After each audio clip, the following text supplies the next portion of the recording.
As reported by the New York Times, engineers were baffled by the collapse of Building 7. Since no steel frame high-rise has ever completely collapsed due to fire, how are we to understand this mysterious event? High-rise buildings simply do not collapse due to fire.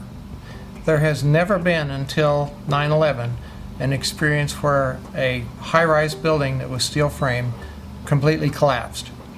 There have been fires burned longer in similar structures without any collapse. In this test, done by British Steel in 1995, a large amount of typical office furniture was burned to see what would happen to the heavy steel beams that supported the ceiling. It's not that it melts in a fire. In fact, normal fires are not hot enough to melt steel. Even if you were, for example, to use an unusual fuel like kerosene, you cannot achieve temperatures hot enough to melt steel. But what happens is it starts to lose its strength.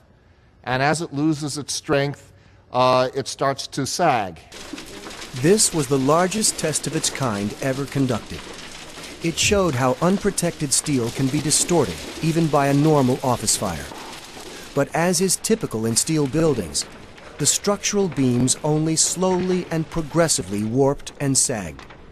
There was no chance of a sudden collapse. In my previous career as a firefighter, normally you'd never be afraid to go into a Type 1 building because they're not combustible, and you would just charge at it and put the fire out. Never in my training were we ever taught that these type of buildings could just collapse in on themselves. There's definitely much more going on than just fire. The World Trade Center 7 building reminds me of the Meridian Bank building in some ways in Philadelphia. The Meridian Bank building is a 38-story skyscraper that burned for 18 hours in 1991, suffered extensive damage from the fire, but did not collapse.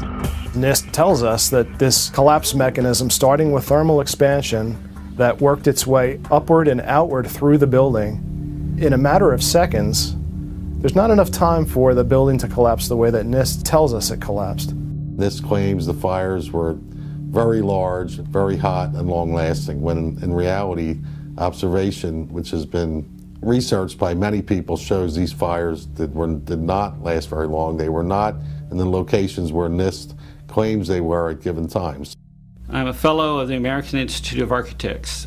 For the 40-plus years that I've been practicing architecture, I have designed a variety of buildings from small houses to high-rise office buildings.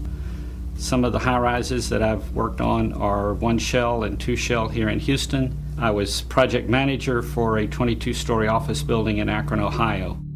Later in the day, when World Trade Center 7 collapsed, they had already showed us pictures of a few fires in that building, and I mean, they weren't even raging. And how could that cause a building to collapse as if it were imploded?